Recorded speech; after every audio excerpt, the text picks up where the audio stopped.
I'm feeling like a star, you can't stop my shine. I'm loving Cloud City, my head's in the sky. I'm solo, I'm hunting solo, I'm hunting solo, I'm hunting solo, solo. Yeah, I'm feeling good tonight, finally feeling free and it feels so right. Oh, time to do the things I like.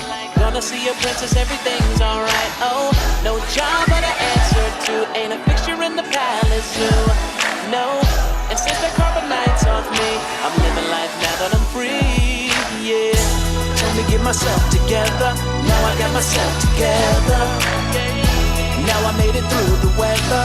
Better days are gonna get better. I'm so happy the carbon light is gone. I'm moving on. I'm so happy that it's over now. The pain is gone. I'm putting on my shades to cover up my eyes. I'm jumping in my ride. I'm heading out tonight. I'm solo. I'm hunting solo. I'm hunting solo. I'm hunting solo. Solo. Picking up my blaster, putting it on my side. I'm jumping in my Falcon. Whoopie at my side. I'm solo. I'm hunting solo. I'm hunting solo. I'm hunting solo. Solo.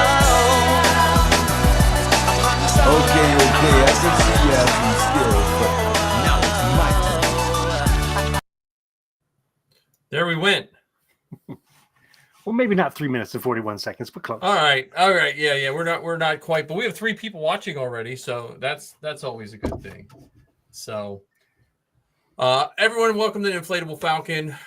We are here with Ken and Kerwin of Father Son Galaxy podcast. So, Ken, we'll let Kerwin, you tell us where everyone can find you first, and then we'll jump over to Ken.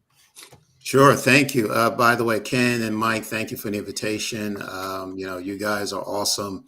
Mike, I remember you from way back. Well, not way back, but, back to, when we first started our podcast, Father Son Galaxy, you were always supportive of the podcast and coming to see us at the convention. So I really appreciate that. And Ken, it's a pleasure to meet you as well. But you can find Father Son Galaxy on X, Instagram, Facebook. We have a YouTube channel. We've got hundreds of videos out there. So if you've not heard of us, check us out. We cover not just Star Wars, but Marvel, sometimes DC. But we're big Marvel and Star Wars fans. So most of the time, that's what you'll see. So if you're into that, we're independent. We tell it like it is. If we enjoy a content, we'll let you know. If we think it could have been better, we'll tell you why. And I host it with my going on 13-year-old teenage son. Yeah, we've been doing this since 2021. So thank you once again, Ken and Mike. Yeah, it's so good to have you on. And I got to say, I enjoy listening to every episode that I can get my ears on. And not you probably should have also mentioned you also have some merchandise out there if folks want to, support your show in that way too. That's true, right? Yes, we do have a store. It is KE Yard / Father Son Galaxy. If you go to our Patreon page, you'll have a link to the store there. But yeah, we have, T-shirts and cups and mugs, with our logo on it. So yeah, please go ahead and check us out. Absolutely. And I'll put a bunch of links in the show notes of when we actually publish this. So if some people miss it when we say it, we'll do it. Absolutely. Thank you. So yeah. So normally what we do is we talk about the things we've done this week. And just catch up with Star Wars. So before we talk about our main topic, I figured we would talk. It's the end of summer, so we could talk about any Star Wars stuff that we're doing. So Ken, what Star Wars stuff have you done? Well, recently, not costume-wise, I will talk a little bit about costume in a moment because I actually have costume corner stuff this week. But Heather and I were able to go to Ocean City, New Jersey, and on the music pier, they had a 40-piece orchestra playing John Williams music. And it was absolutely, positively fantastic. And I didn't realize, but every year this conductor who's worked with John Williams puts on a John Williams themed show, and next year he's going to do one that's dedicated only to Star Wars music. And he ended this year's show with a piece by Luke Vigoranson. He did the Mandalorian theme. Oh, And nice. I'm not even there now, and I'm goosebumps because it was such a good show. We were 2 rows from the front. I mean, it was fantastic. It was so cool. How about you, Kerwin? What kind of Star Warsy stuff have you been up to? Well, you know what? Our family actually just moved into a new home. So we're in southern Pennsylvania.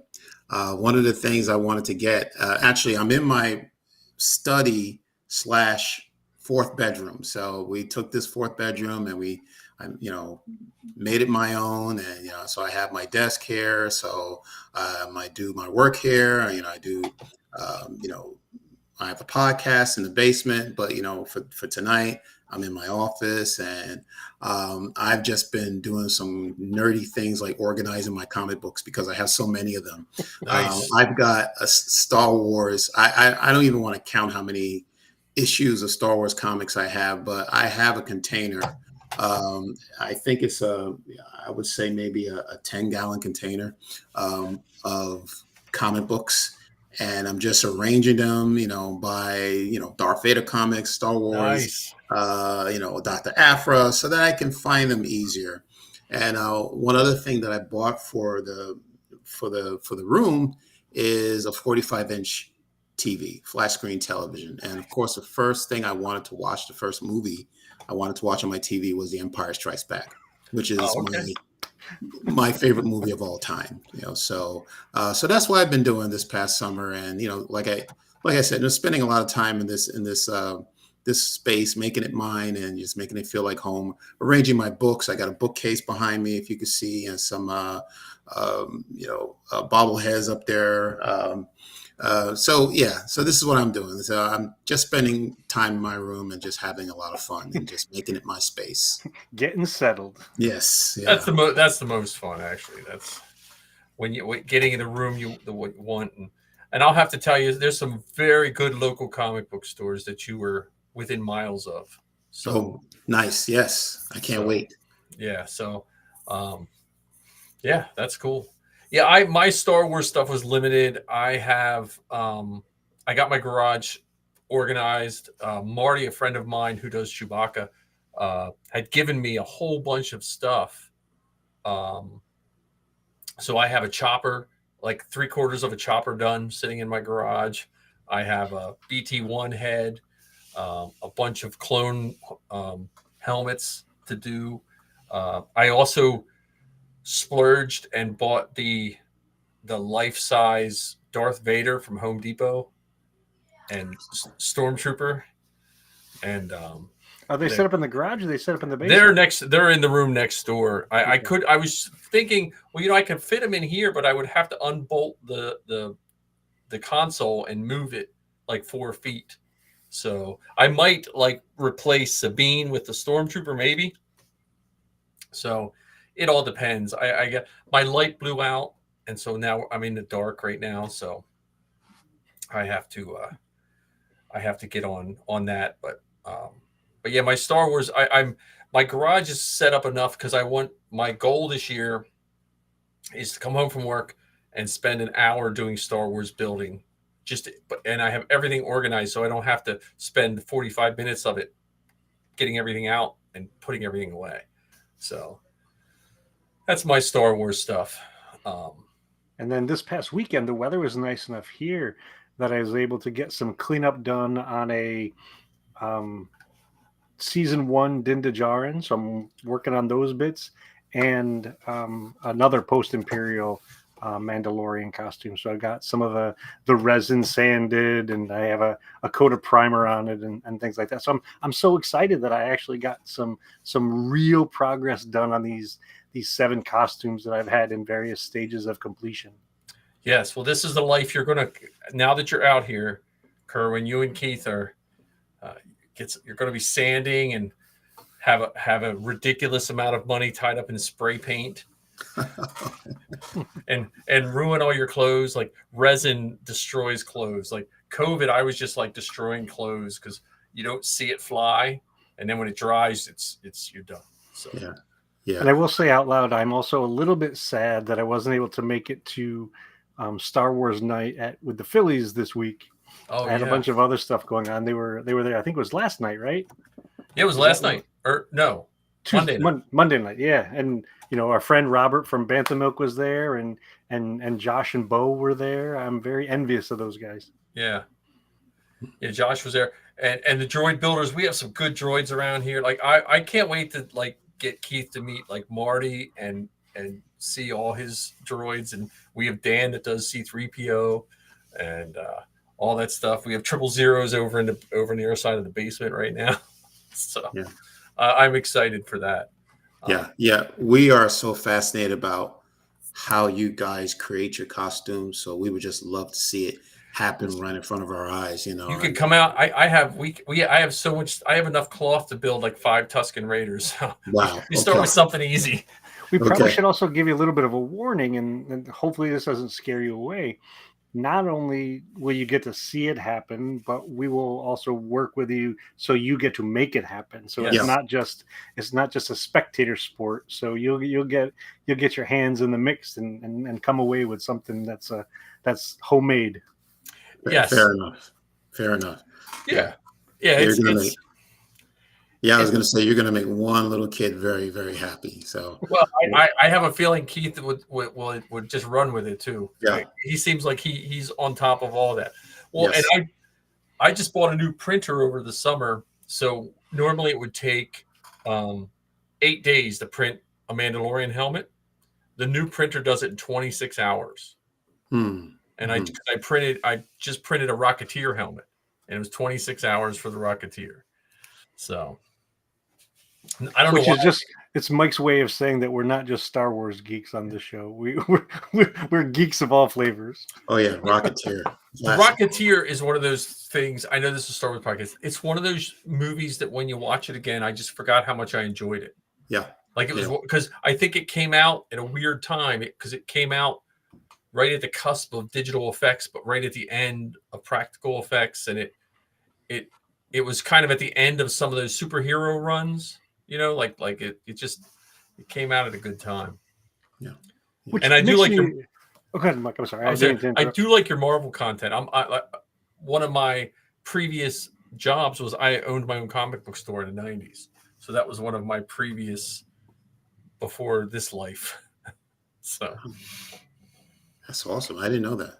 yeah, that was my it was fun. I mean, I started the comic book store right when the internet was getting big. So probably the worst time to start a comic book store. So, but it was fun.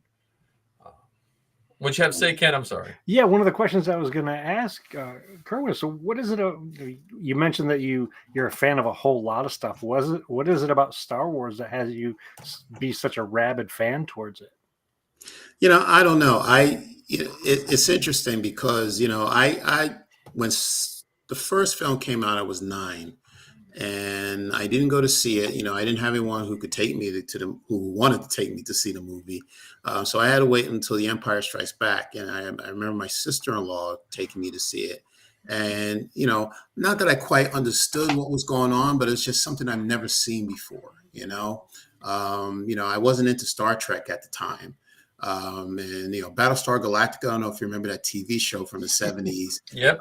That came along right after the first Star Wars. Watched that a little bit, and I thought that was pretty interesting, but nothing like Star Wars, especially when you see it on the big screen. But it wasn't until 83, when Return of the Jedi came out, and, I was just ready for it. By that time I was 15, and I went with 2 of my buddies and went to a theater in Manhattan. One of the best theaters to go for surround sound, Dolby surround, and the best screen. We just had a blast, and I never forgot that. To me, that's one of my favorite moments going to the movies. And that's 40 years ago, and I still have not forgotten it. You know, I remember it was on a Saturday afternoon in Manhattan. It was the Memorial Day weekend because the movie came out on the 25th. But yeah, I just had an incredible time. And, you know, I had those 3 films for the next 20 years before the prequel trilogy. But I always resorted to those 3 films. There's something like those first 3 movies is just they're timeless, you know. And no matter how many more Star Wars content they create between now and the end of time, you know, I don't think you're going to get any better than the original trilogy for me. Yeah, they're kind of like, yeah. I mean, we all started on a high note. I mean, I'm sure there's 3 people relative age to us that's saying the same thing about the prequels and the sequels, and there'll be the same people saying it about them. It's nice because Star Wars is becoming this sphere, and you can enter it any way you want. Yeah. You know, and whatever is your thing, which is I think is really, really cool. And in the Lancaster area, we have Penn Cinema, which is probably the best cinema to go see Star Wars and Marvel because they have an IMAX, Okay. and it's probably my favorite theater in this area.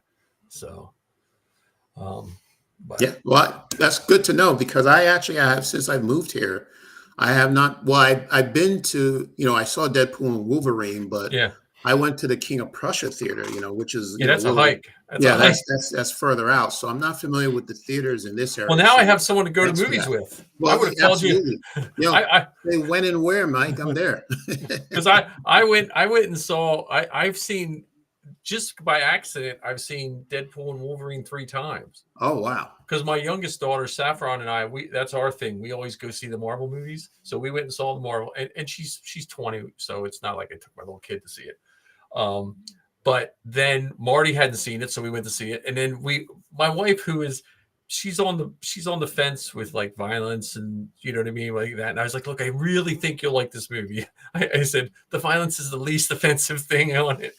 Yeah, that's true. How did she deal with the salty language? Yeah. She listen, when you're a teacher, you can't talk that way at school, but sometimes it doesn't mean you don't think it when you get home. So no, she had a good time. She had a good time with it. But yeah, I mean, going back to the idea of Star Wars being so big, we've got to admit we're pretty spoiled now. Yeah. You know, back when we were younger, we had to chase these things down. Now we can sit on a park bench anywhere that has Wi-Fi or whatever, and we can watch any of these things, you know, on a little device, or we can, you know, watch it on our televisions in our living room or in your office, wherever you happen to be. Right. Well, and there used to be a store called Farmore. Do you guys remember Farmore? No. It was like a predecessor to almost like a Walmart. It was Farmore spelled like pharmacy, but they sold everything.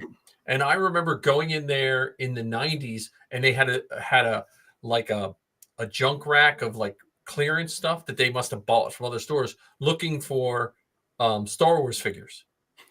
You know what I mean? They would be like marked down Star Wars figures, and they would have Marvel Secret Wars figures. That's what I just remember going back and looking for those in the back of a Farmore. Like you couldn't find Star Wars stuff. And referring to my comic book store, in 93, I would sell loose action figures, Star Wars action figures.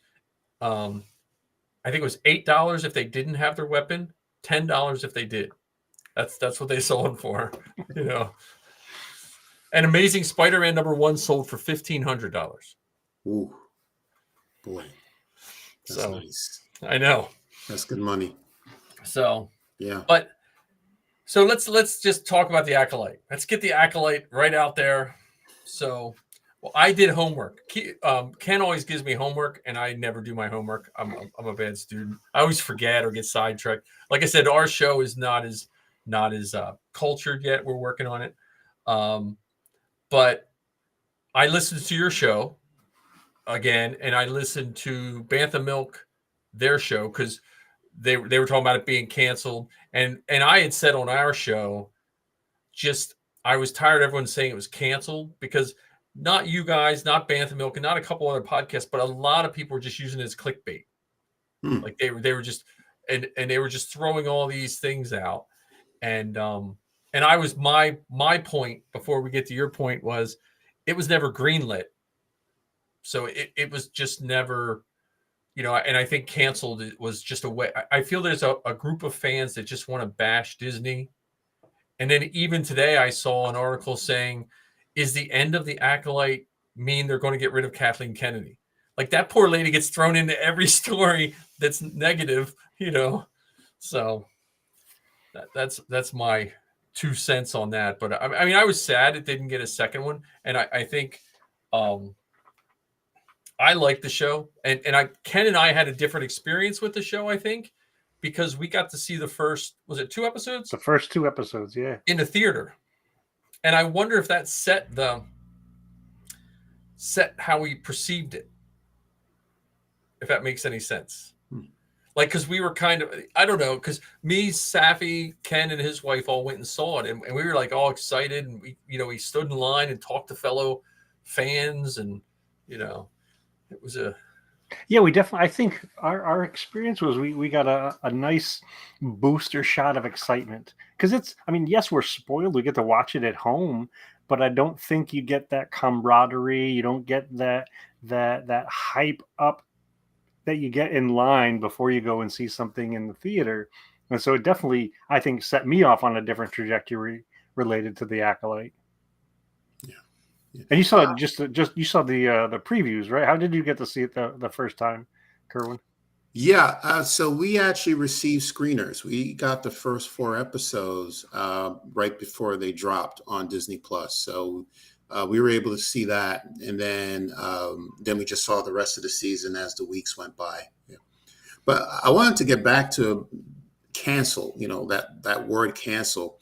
It started with the Deadline article because that's what they use on their headline. Yep. And, that's also clickbait, because Deadline, they want people to read their articles.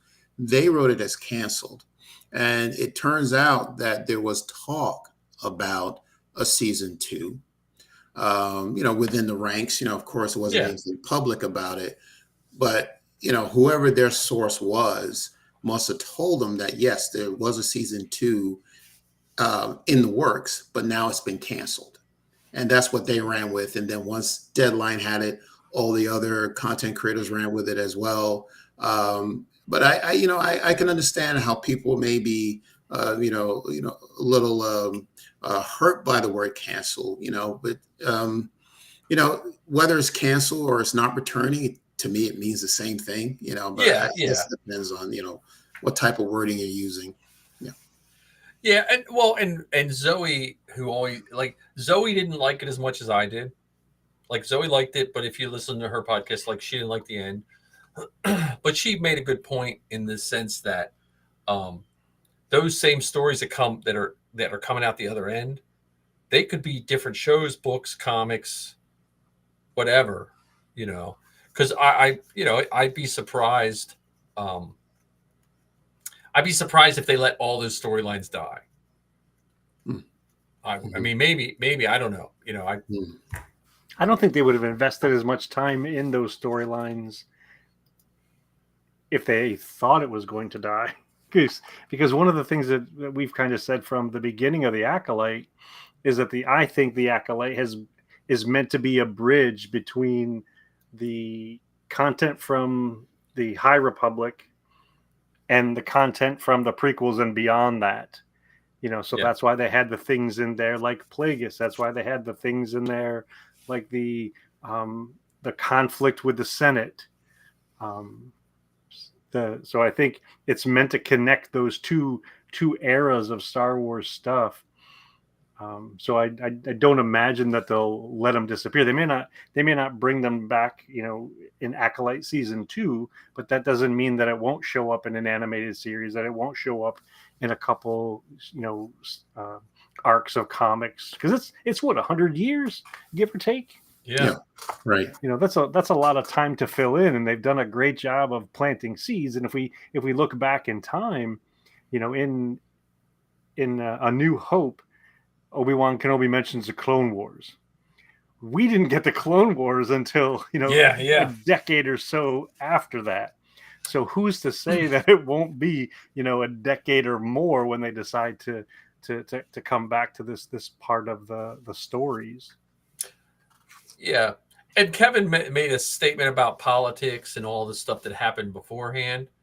I'm hoping that none of that had to do, because that's why I liked your show when you and Keith were talking about it. I think you had a more level-headed view of why it wasn't, where I think a lot of people that are sad that it's canceled I think they're throwing out the wrong reasons, and then that's making another group of people angry, and we're having anger about nothing. They're having anger about nothing that has anything to do with anything. Yeah.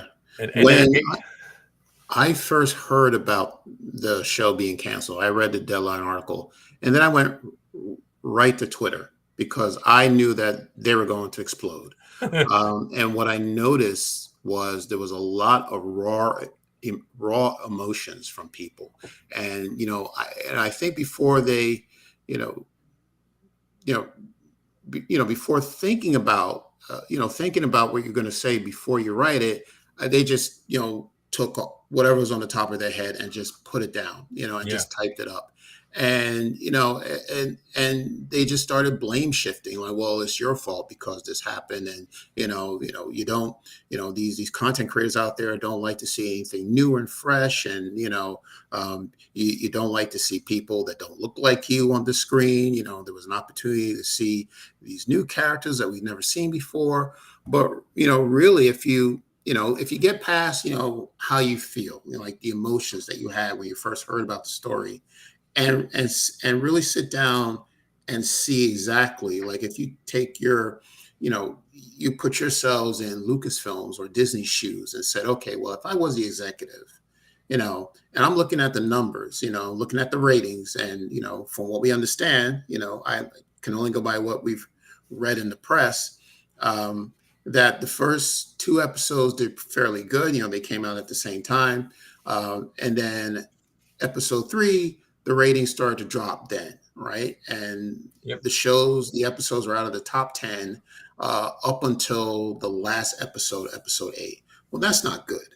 And then the second thing is, I had very difficult time following the storyline. I just thought it wasn't, the writing could have been tighter. The characters could have been written better.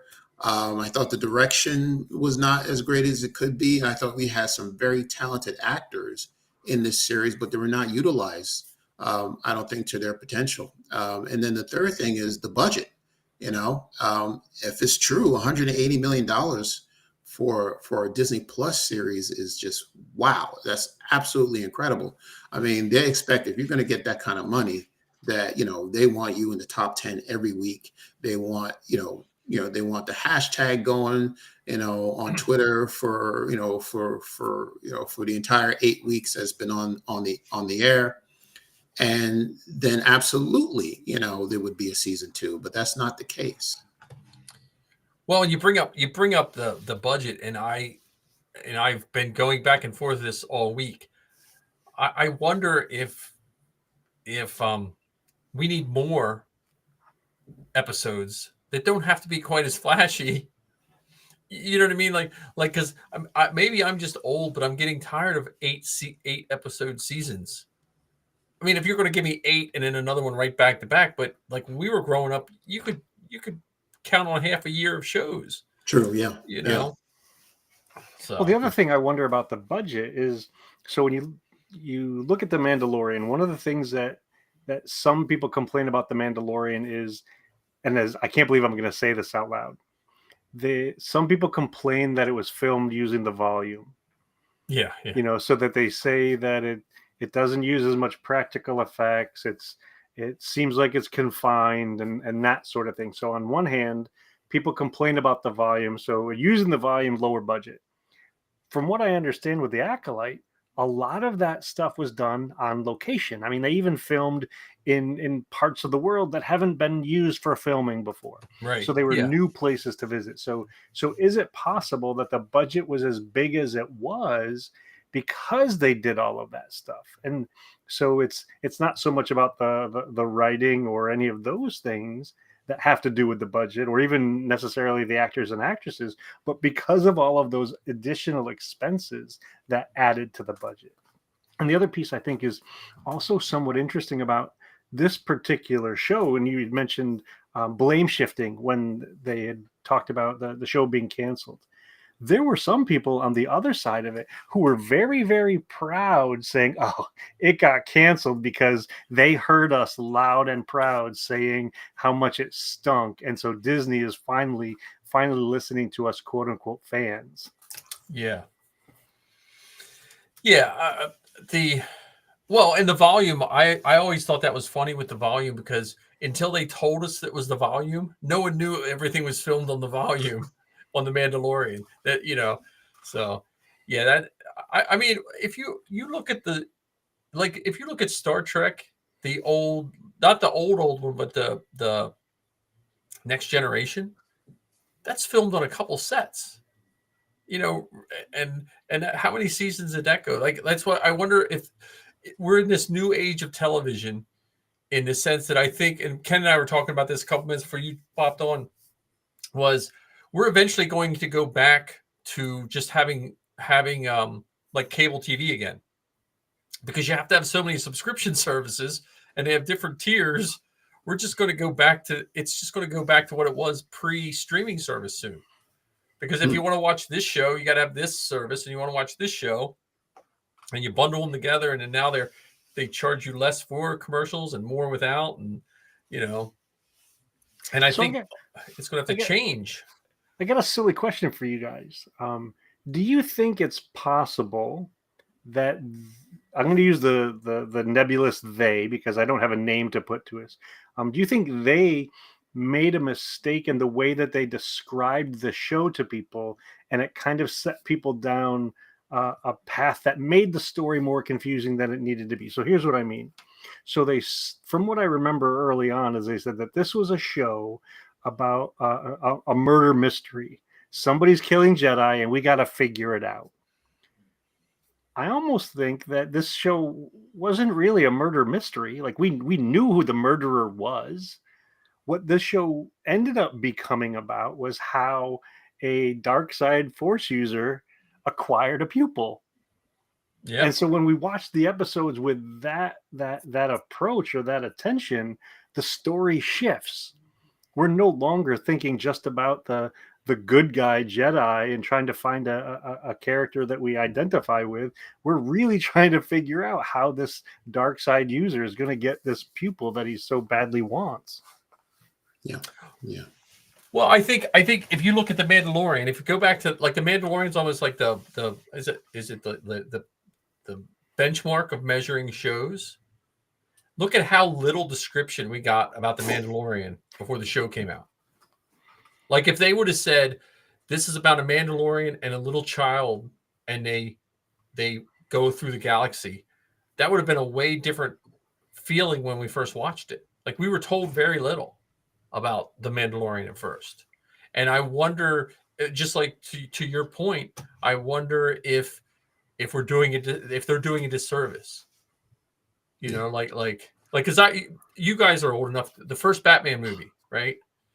Batman 1989. So I was big into comics then. I was always at the comic book store.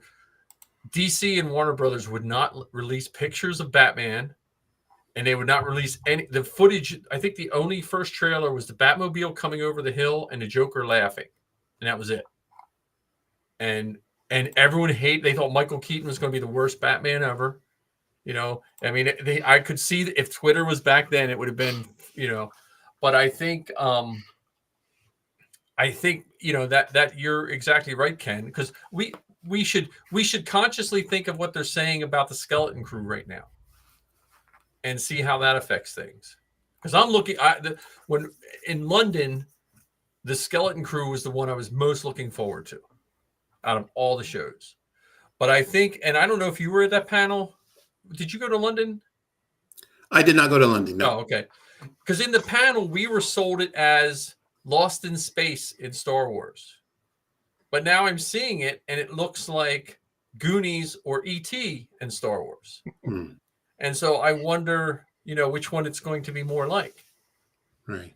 And is my perception going to be changed? Because I've been thinking all this time, Yeah. You both have some very good points. So, Mike, you were talking about the Mandalorian. You're right. Grogu was not in the trailer at all. We had Right. no idea that we were going to see this little baby Yoda, Yeah. But what we did see was Din Djarin, who reminded us of Boba Fett because he was a bounty hunter.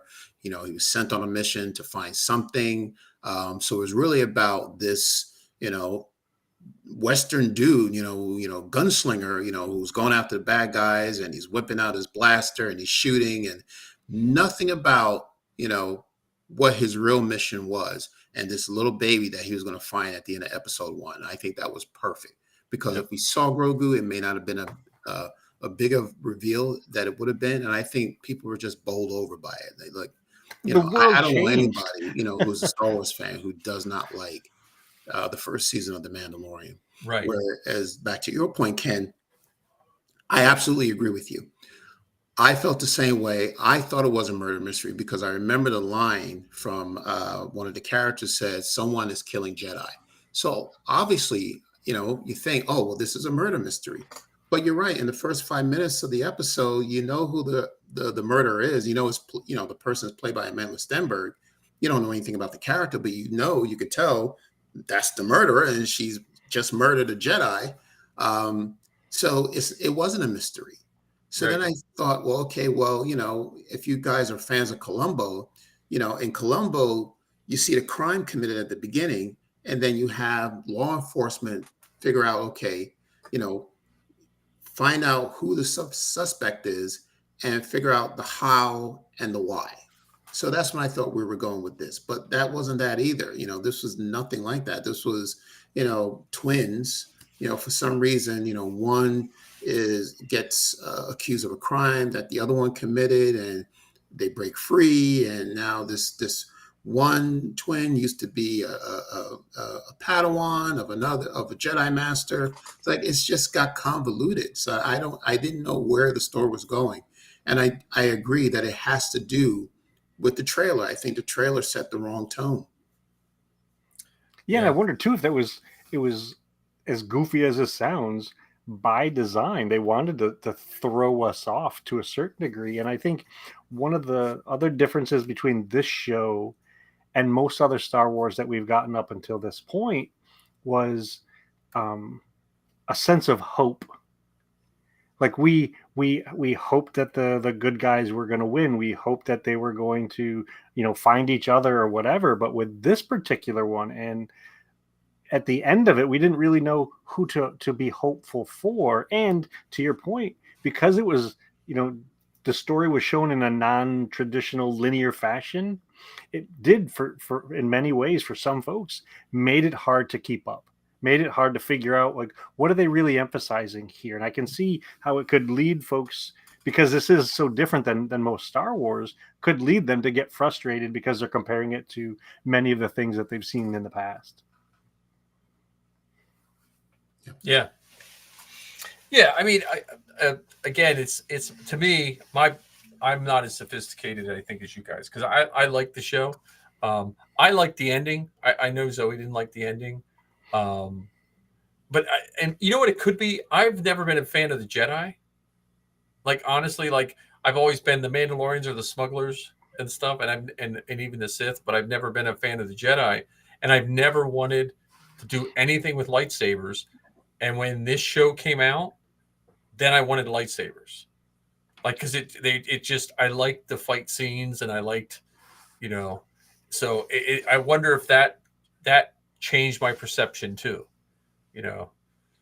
so because it's made me like, I could maybe do, I like the costumes of the new Jedi. I like the colors and the uniform look of them, Well, they also had, robes for different purposes. This is my travel robe. This is my hanging around the temple robe. And then you had the shirtless guy that, the Ord Horde. Yeah. Yes, he needed to look good. Well, and a coworker of mine who doesn't really watch Star Wars that much, but he stopped by today, and he was saying he didn't like that all the people got killed, like those characters and stuff. Yeah.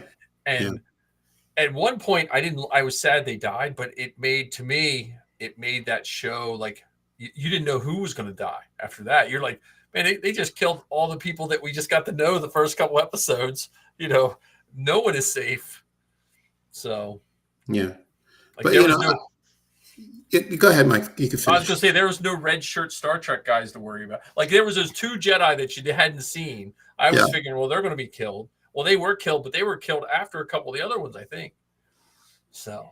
Yeah, and that's what I found unusual about this show, because when I first heard about it, when they first made the announcement and they told you to cast, and you saw, I would say maybe 10 to 12 actors, pictures of the 10 to 12 actors on the screen as to who's going to be in this series. And you're thinking, okay, well, if you're going to have that many actors in a series, this has to be a character-driven series, That was my thinking. But it wasn't, because you didn't really get the opportunity to get to know these characters because they died. Right. It's one character, one episode per week. Yeah. And that's very unusual. Especially for, again, you have this great cast, talented actors. You want them to shine. You want them to say, "Wow, I can relate to this character. Wow, this character, is spewing wisdom," or this character is a great warrior. Saul was on that trajectory. I mean, I thought Saul, the Saul character was the best. I really liked his demeanor. He reminded me of a Obi-Wan or a Qui-Gon Jinn type character, very fatherly. Very wise. And then all of a sudden, the storyline changed for him. Like, he had this dark secret, that, was it really a secret, or maybe it was just a mistake?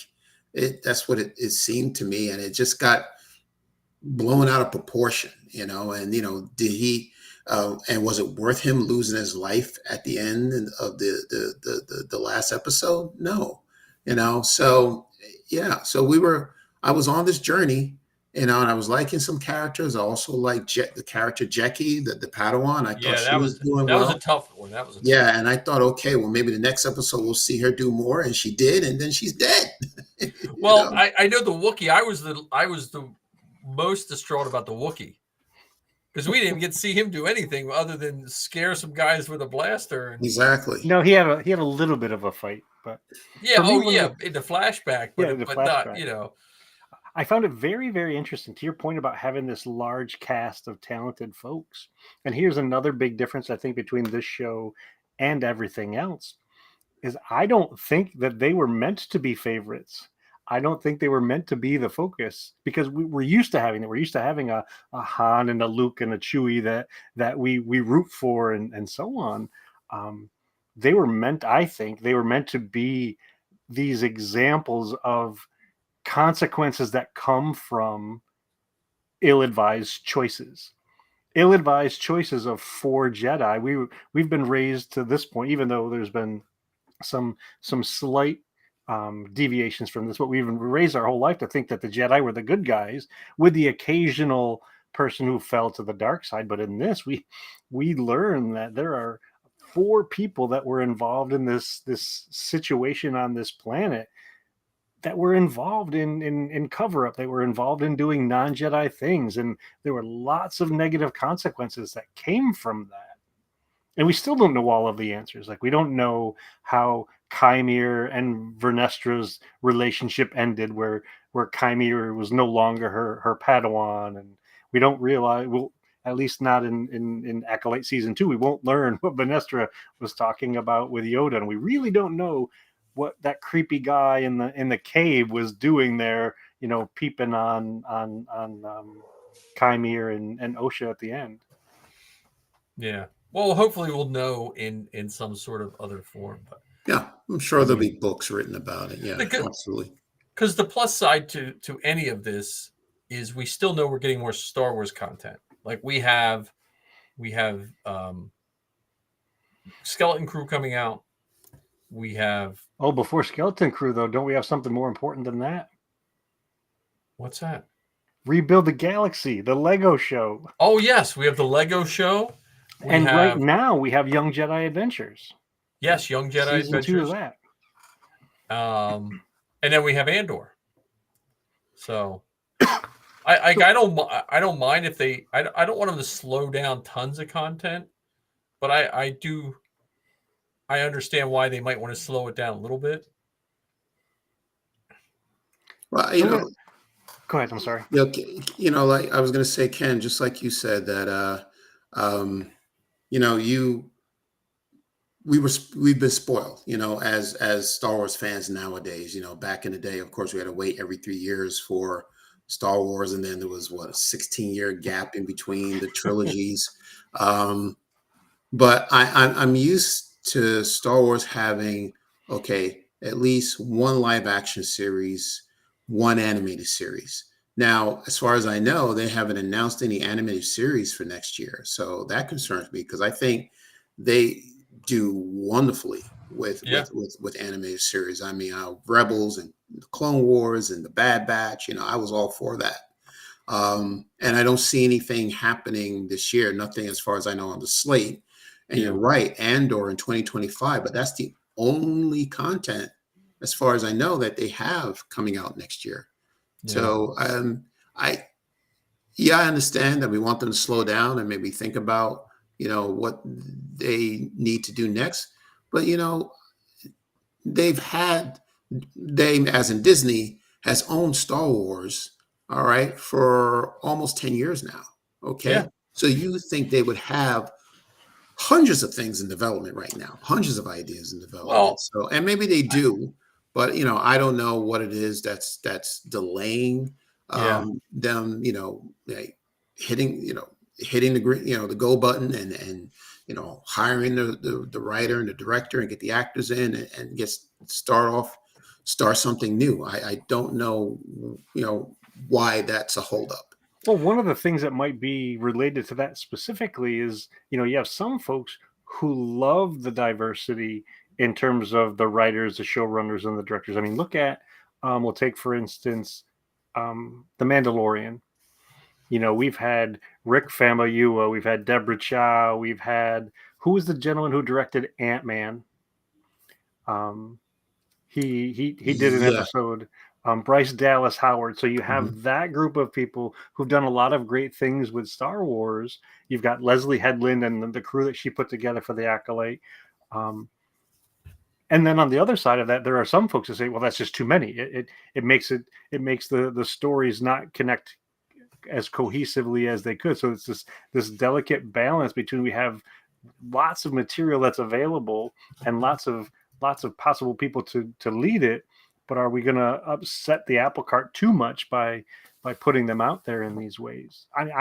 For me, more Star Wars is good Star Wars. It doesn't matter whether it's the Young Jedi Adventures or the Tales of the Empire, or Tales of the Jedi, little short stories that Dave Filoni put out there, or even The Acolyte. Because one of the other things that I like about The Acolyte, actually, I apologize, I'm afraid. One of the things I love about The Acolyte is to be able to watch it again and again and again from different perspectives. Mike and I, that Mike and I will watch a show and we'll pause it to wait a minute. Let me see how the stitching is on that robe, or let me see what is that weird thing there that we need to figure out how to 3D print for the costume. And so we'll watch an entire episode. Won't watch the story at all, but we'll find out what the guys and girls are wearing. Yeah.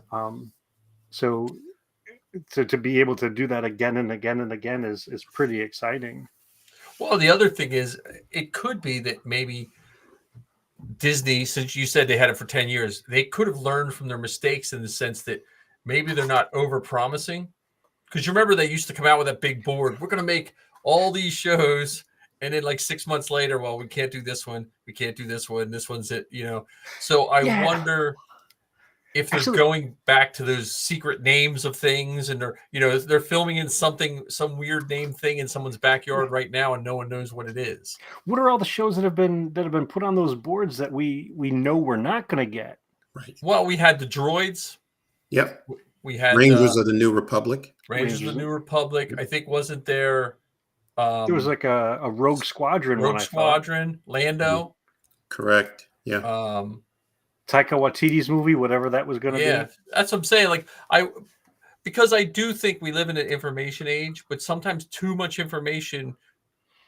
Because if I still think back of the original Star Wars, if it was being made in the same way it was made now, like it was in 75, if we would have heard all the things like director goes over budget, this, they won't do this, and like think of all the things that we would, as just consumers here, we would have thought, man, that's going to be the worst movie ever.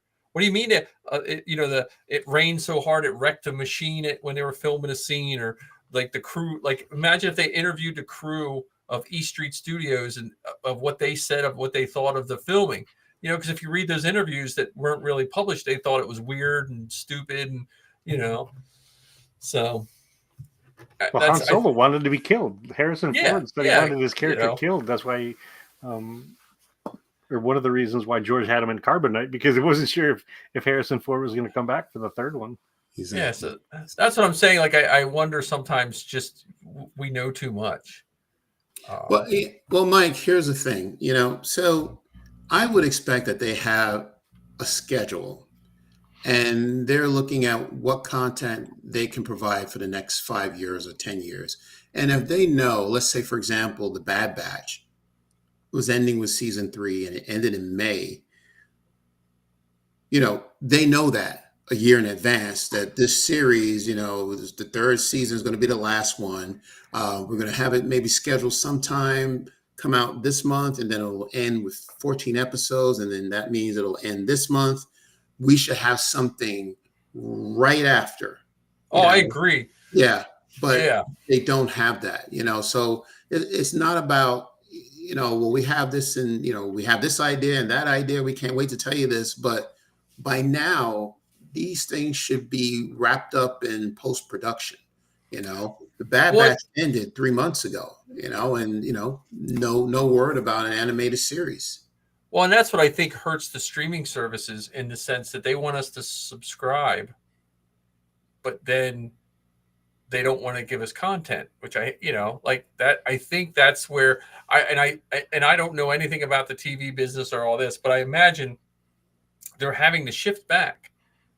Like the models are going to have to change. It's going to have to go back to, because consumers, you can just switch off and on now, and if they want to keep us, because I don't mind 8 episodes, but man, like give me more than just 2 months of watching a show, Well, actually, this kind of makes me think of our last episode and that new segment that we added. So our last episode, we added that if you had a magic wand, what would you wish for? Okay. So with that idea in mind, Kerwin, as we're talking about Disney Plus and Star Wars content, you've been gifted this magic wand, or this one genie wish. What would it be for? Just one wish. Okay. Just one. And 3 more wishes doesn't count as a wish. You can't wish for more wishes. Got it. Okay. Well, look, I'll tell you. The time frame between Return of the Jedi and The Force Awakens, you've got about 30 to 35 years in between. I think the best thing to do and the safest thing to do is to create a series that takes place between those 2 movies, because you can do one of 2 things. You can continue the Skywalker series, which I know some people don't want any more Skywalker shows, but you also want to, pay tribute to what got you here in the first place. And that's Skywalker, okay? The Skywalker family. So if you want to continue what takes place with Luke, Han, and Leia after Return of the Jedi, you can do that. Or you can just create brand new characters, because you have that time frame. Anything could have happened, between episode 6 and episode 7. So that gives you opportunity to create new characters. You don't have to worry about changing, the lore, because hopefully, you're not going to touch what happened prior to episode 6. You're just going to just have something that would make sense that would take place within that time frame. So I would say, yeah, to have a show taking place between episode 6 and 7.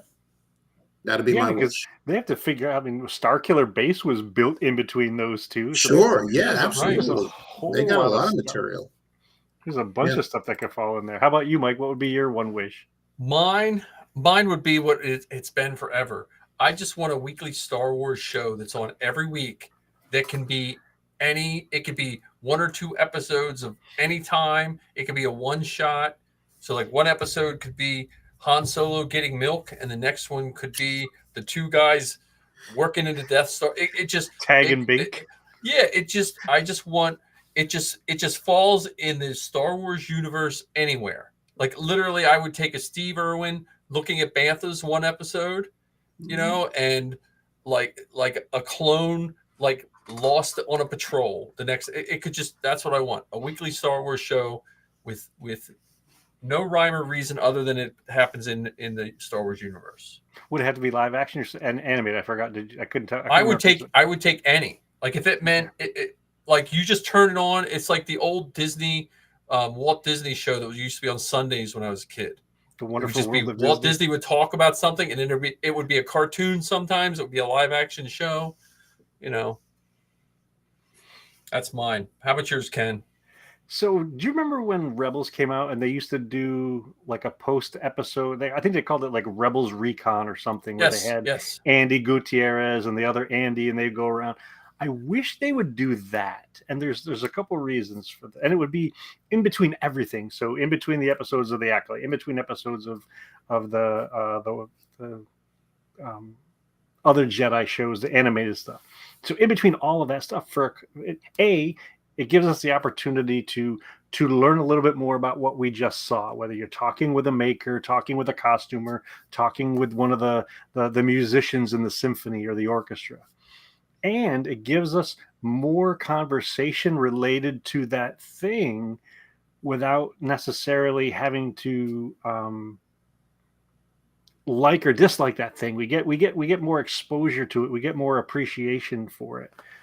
Because that's one thing that I think has been missing most recently is some of those behind the scenes things. We used to get the art of books. We used to get the visual dictionaries, and we haven't gotten one of those in a while. And having one of these things, these episodes on the streaming platform after the show could kind of fill in that gap. Yeah, I do think Disney Plus is missing.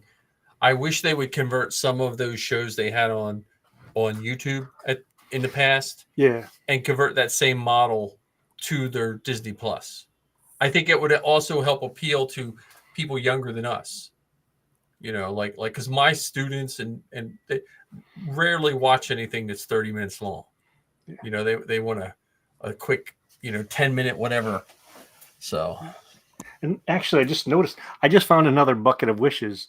So I'm going to give you each one more wish. Okay, all right. What's one more that you would like? Oh, thank you so much, Ken. I appreciate that.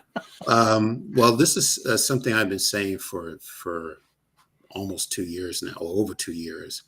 I'm a big Dr. Aphra fan. And I think this would be the perfect opportunity to have a Dr. Aphra series, introduce this character, because, this character has not been seen in the films. It's not on TV. They only exist in the comic books. So, and her storyline takes place, the original storyline takes place between episodes 3 and 4, I believe, right? Yeah. So she knows Darth Vader. She knows Luke Skywalker, and she's met Princess Leia.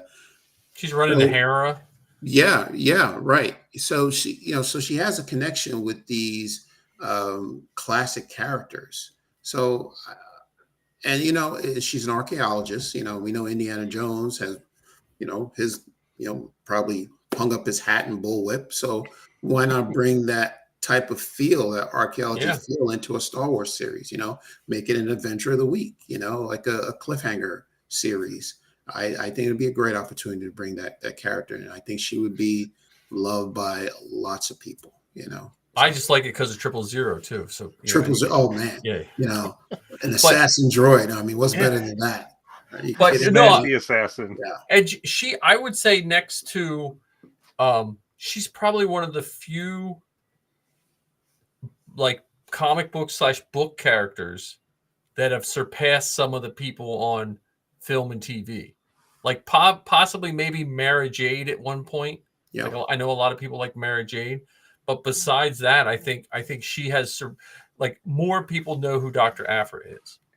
I mean, probably even more than Caddy Skywalker too, or Cade Skywalker. yeah. That's what I'm saying. Like those, like I said, I think Mara Jade, you could probably argue that maybe at a certain point in time, because they put her on every cover and book there in magazine for the longest time.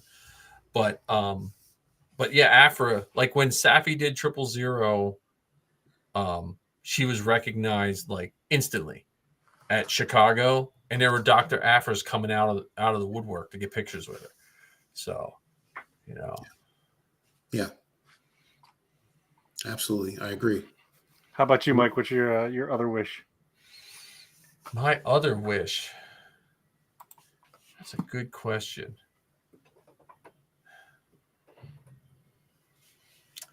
I don't know. I'm going to just piggyback on that one where you said I would still like to see Disney Plus become more like the Disney YouTube of old. Like have like you said, the after shows and the behind the scenes shows and just those little like fill-in things that you could get all in one place. I mean, I'm not knocking YouTube or anything, but if you want to sell a service, why put content out? Yeah. I don't understand business very much, but if you're putting half your content out for free and I don't know. That's and I wish Kristen Baver would do the show for Ken. That's my. Well, you stole my other wish, but I'll throw another one into the mix. And this is, I wish there were more fans that have the ability to carry on conversations like this, because I don't know if you picked up on this or not. We don't all have the same opinion. We don't all think the same way. We don't all appreciate the same things. And we were able to carry on this conversation without a single insult, without a single jab. I didn't hear any of you, bringing up my past work experience or insulting my family or any of those things. And we can still acknowledge that we still like the stuff, even though there's a piece of it here that we didn't appreciate, or there's a piece of it there that we didn't understand. We can still enjoy something about it.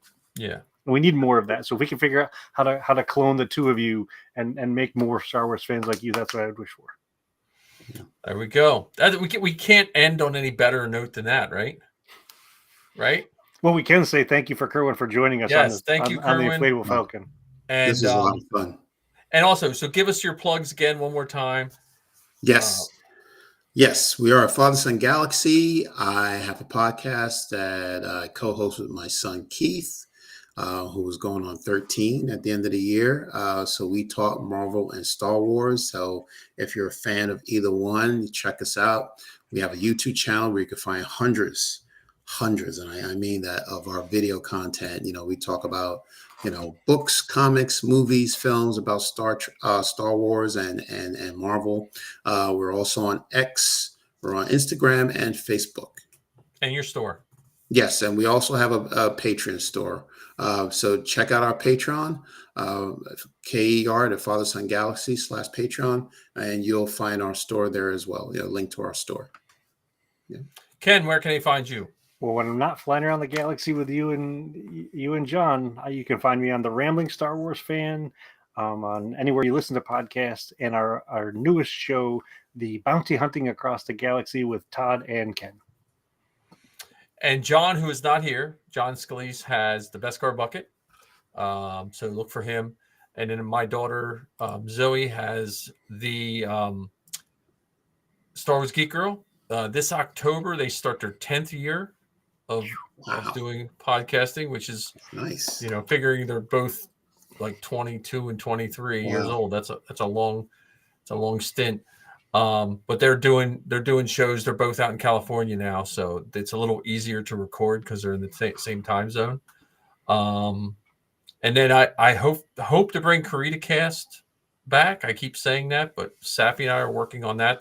That's mainly our old costuming show, but we did do We did do live readings of the Shakespeare Star Wars, which is still one of my favorite recordings ever of when we did that. And then check us out here every Wednesday, Inflatable Falcon. Also, we are trying to raise money to buy our own inflatable Falcon on where is that again? It's on is it Kickstarter that you started? Not Kickstarter. The other one. GoFundMe. Yeah, GoFundMe. So it's not a charity. It's just we're going to jump around. And now that Kerwin and Keith are close by, they can come jump around if we get it. We still have about $8,000 to raise. So well, that's nothing. Yeah, that's and that's not counting the sandbags. Yeah. When I went out to California, I went and visited the one salesman that did our show, and it was fun. We went and visited Magic Jump that makes them.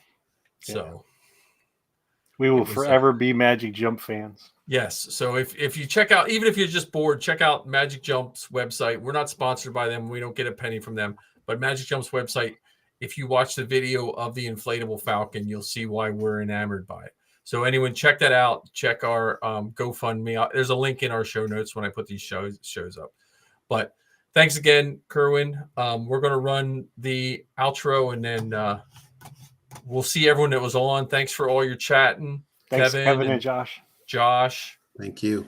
Who else was on there? There was someone else I think popped on there too. But yeah, I appreciate that. I gotta find now. Look, I'm doing my bad host thing. I gotta find my outro.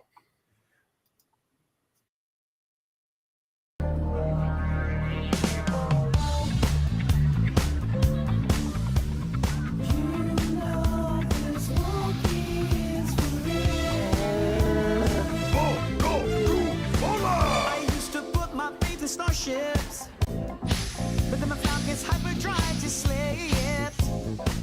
I used to worry about the future, but then I threw my caution to the wind. I had no reason to be carefree, no, until I took a trip to the treetop side of town. Yeah. You know I heard that wicked rhythm. Hey, I had no choice but to get down, dance. Woo! There's nothing left for me to do but dance. All these bad times I'm going through, just dance. Got cash shaking my heels tonight, baby.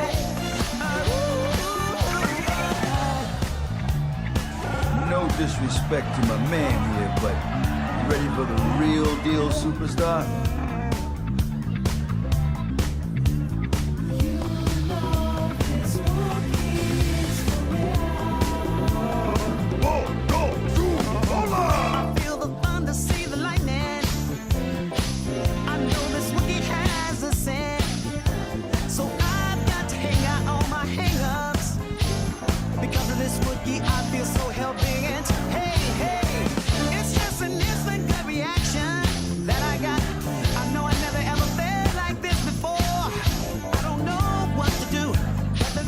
Nothing new. Stuck in this jungle, black water.